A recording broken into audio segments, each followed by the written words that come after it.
Late night, Mumbai. The unknown man was looking at Tayo with strange eyes, who was lying unconscious next to him on the car seat. As the convoy of vehicles was rushing towards its destination, cutting through the city traffic, this man was immersed in deep thought. That man had a different status. He was the richest person in the city. His main business was to make weapons and sell them. He used to give his weapons to the Indian government and also sell them in foreign countries at huge prices.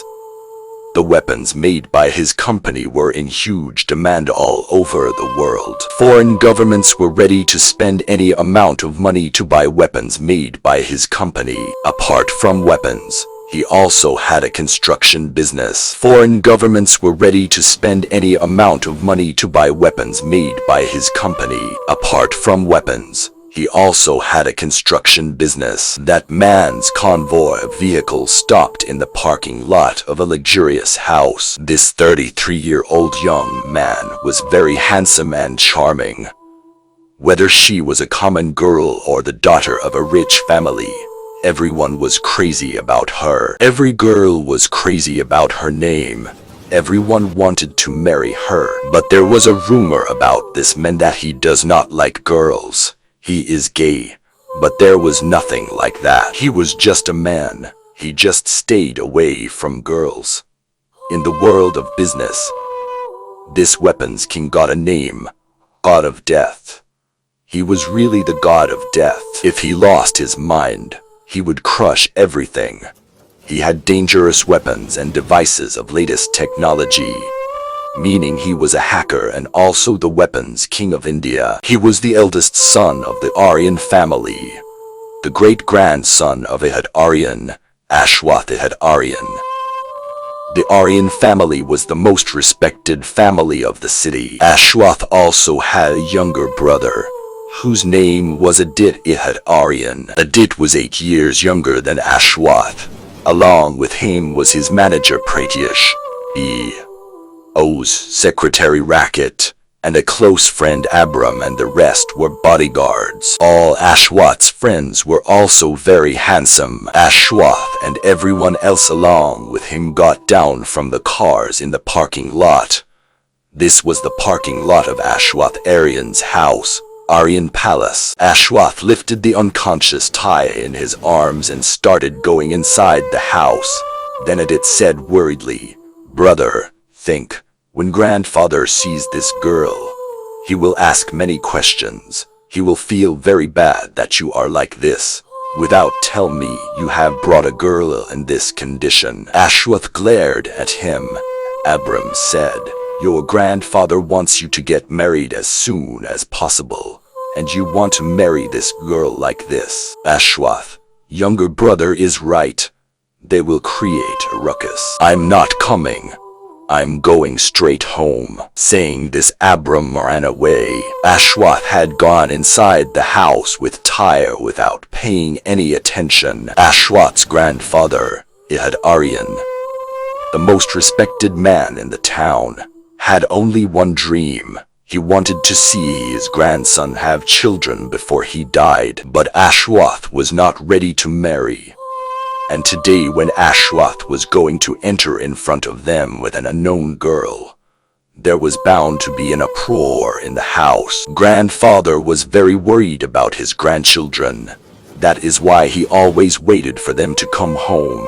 And even today he was waiting for them in the living room. When the grandfather saw his grandson coming inside carrying a girl in his arms, he was very surprised. He had never seen his grandson with any girl.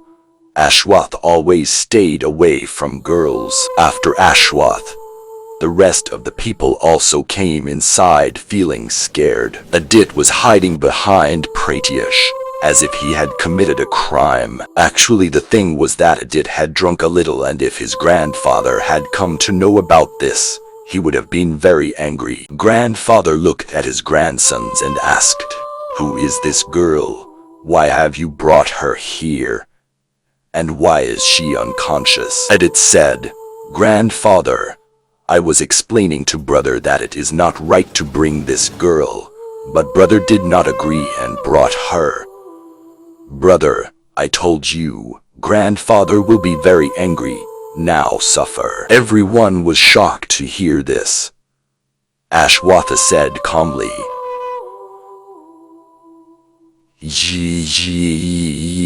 As soon as he heard Ashwat's yes, Adit's mind became dizzy. He could not understand what his brother wanted to do, and he also thought that his brother was gay.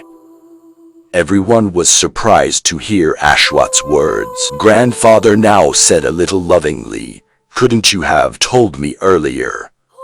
Why was there a need to hide it so much? If you like this girl, then you will marry her. I don't care if he's rich or not. I just want to see my great-grandson." Adit's mind was filled with questions. What is happening?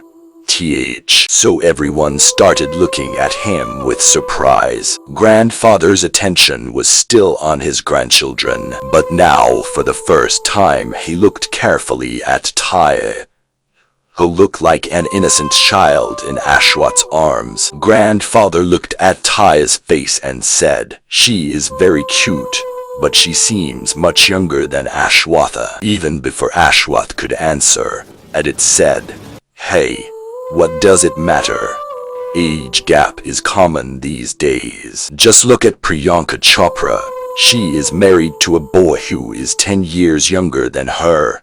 Similarly, my brother is 33 and perhaps my sister-in-law would be around 21, 22 or 23. You should be happy. Brother, grandson and daughter-in-law have brought for you." Hearing this, grandfather said, "It is true. But what does 21, 22, 23 mean? Don't you also know the correct age?" Adit said, "What will I do after knowing the age?"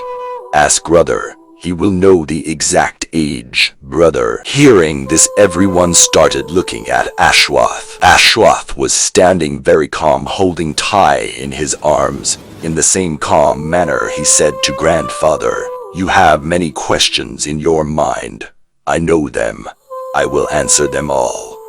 But right now she has become unconscious, so let's talk later." Grandfather looked at Ashwath and said, "Okay, I am very happy. We will talk about your marriage tomorrow." Hearing this, Adit staggered, but the expression on Ashwath's face did not change and he went inside the room with Tai. Grandfather also smiled and went to his room.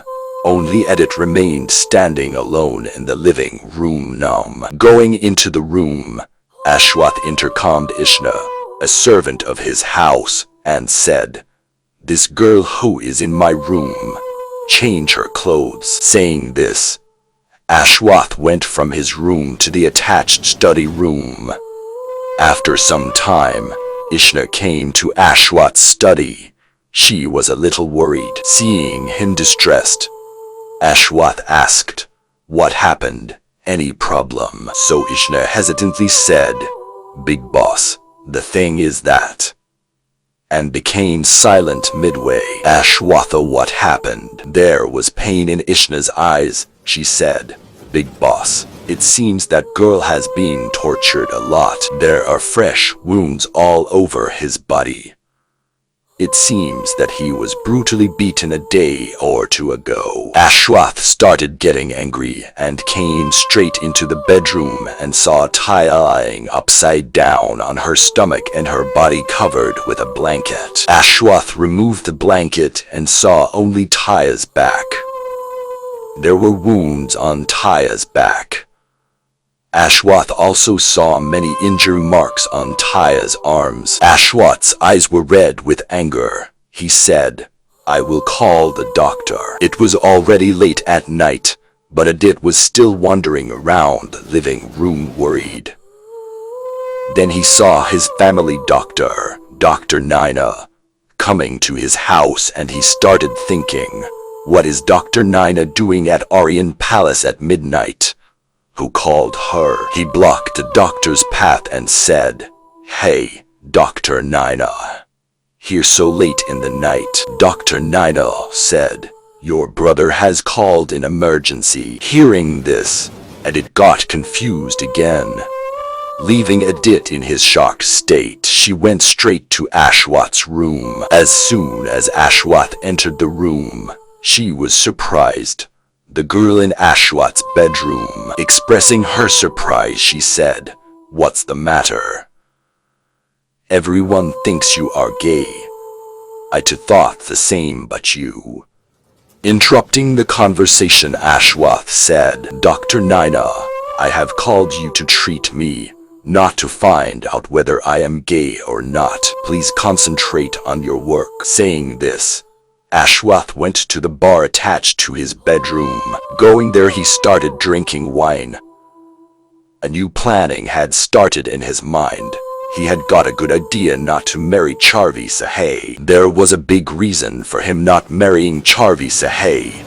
Charvi was not as good as she looked, and Ashwath could recognize the intentions of people very well, and Charvi too could not escape his sight. But Charvi had won her grandfather's heart, so there was only one reason for not marrying Charvi that would be acceptable to her grandfather, that he wanted to marry someone else. He had clicked Taya's photo and had asked his detective, Victor, to find out information about her some time ago. Taya, for him at the moment, was a sword to protect himself from Charvi. After all, what is this game in which Taya is getting trapped? Why is Ashwath getting all the information about her? What will happen when she wakes up from unconsciousness, and how will innocent Taya be able to escape from the claws of the biggest man of the city?